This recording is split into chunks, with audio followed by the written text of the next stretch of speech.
வணக்கம். எல்லாம் வல்ல மூகாம்பிகையினுடைய அருளோடு இன்றைய சிந்தனைகள்.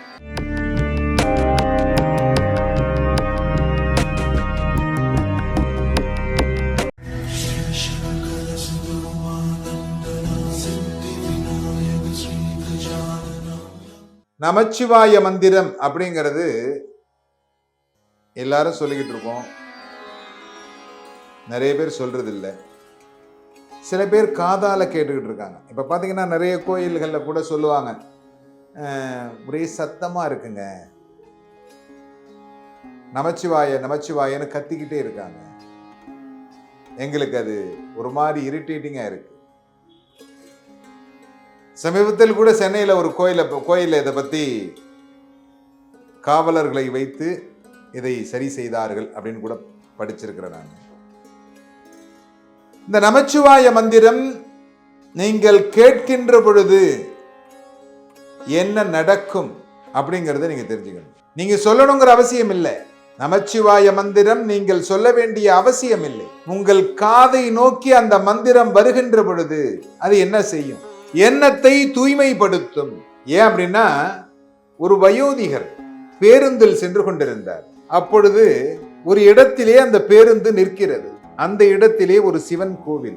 இந்த வயோதிகருக்கு ஆயுட்காலம் முடிந்து விட போகிறது. அது அவருக்கு தெரியாது. யமதூதர்கள் கிளம்பி விட்டார்கள் இந்த வயோதிகரை அழைத்து செல்வதற்கு.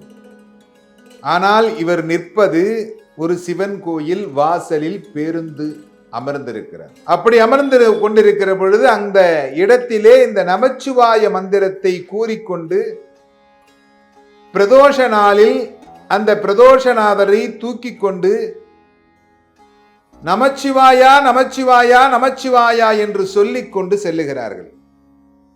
இந்த காதலை கேட்கிற பொழுது இந்த பெரியவருக்கு ஆட்டோமேட்டிக்கா என்ன ஆகுது?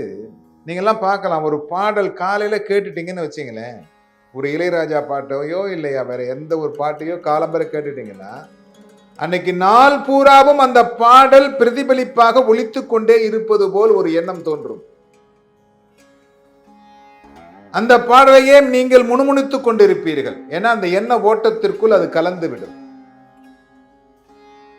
அது உங்களுக்கு பிடித்தமான பாடலாக இருக்க வேண்டும் என்ற அவசியம் இல்லை. உங்களுக்கு தெரிந்த வரிகளாக இருந்தாலே நீங்கள் பாடிக்கொண்டிருப்பீர்கள். அப்படித்தான் இந்த பெரியவர் அந்த நமச்சிவாய மந்திரத்தை கேட்டு நமசிவாயா நமசிவாயா என்று மனதுக்குள் கூறிக்கொண்டே இருக்கிறார். ஒரு மந்திரத்தை சொல்லுகின்ற பொழுது எந்த இறைவனும் உங்களை தொந்தரவு செய்ய மாட்டான். பேருந்து நகர்கிறது. சிறிது தூரம் ஒரு சென்றவுடனே ஒரு பேருந்துக்கு முன்பாக வந்து கொண்டிருந்த ஒரு கனரக வாகனம் மோதுகிறது. சாமர்த்தியமாக அந்த பேருந்து நடத்துனர் ஓட்டுநர் இருவரும் கவனமாக அந்த பேருந்தை ஓரமாக நிறுத்துகிறார்கள். அந்த லாரி, அந்த கனரக வாகனம் ஒரு மரத்தில் மோதி நிற்கிறது. யாருக்கும் உயிர் சேதம் ஏற்படவில்லை. ஏன்னா துர்மரணம் என்பது இந்த பெரியவருடைய ஜாதக பிரகாரம் நடக்கக்கூடியது. இந்த நமச்சிவாய மந்திரத்தை இவர் கூறுகின்ற பொழுது இந்த யமதூதர்கள் அதை ஏற்பாடு செய்தும் நடக்கவில்லை. அவர் பிடித்துக் கொள்ளுகிறார் அந்த பெரியவர்.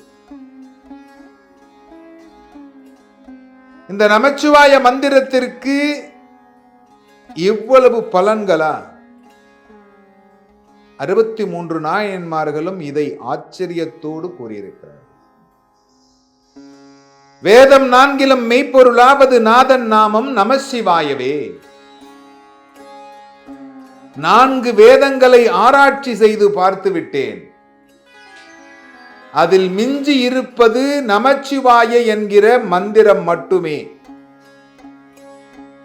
ஆனால் நான் வேதத்தை வேண்டாம் என்று சொல்லவில்லை. வேதத்தில் முக்கிய இடத்தில் இருக்கக்கூடியது நமசிவாய மந்திரம். இந்த நமச்சிவாய மந்திரத்தை யார் ஒருவன் தினமும் காலையிலும் மாலையிலும் தவறாமல் திருநீர் எடுத்து நெற்றியில் பூசி நமச்சிவாய மந்திரத்தை 11 முறை உச்சரிக்கிறார்களோ அன்றைய கஷ்டங்கள் அன்றைய தினமே விலகிவிடும். எல்லாம் நான் சொல்றேன் சாமி, ஆனா எதுவுமே நடக்கல. உங்களுடைய எண்ணம் இறைவனை நோக்கி செல்லவில்லை என்பதுதான் அர்த்தம். எண்ணங்களை இறைவனை நோக்கி செல்ல வையுங்கள். நமச்சிவாய மந்திரத்தை கூறி வாருங்கள். எல்லாம் உங்களுடைய வெற்றி படிகளாக அமைந்துவிடும். எல்லோரும் என்பொற்றிருக்க சுவாமிநாத சுவாமியை பிரார்த்தனை செய்கிறேன்.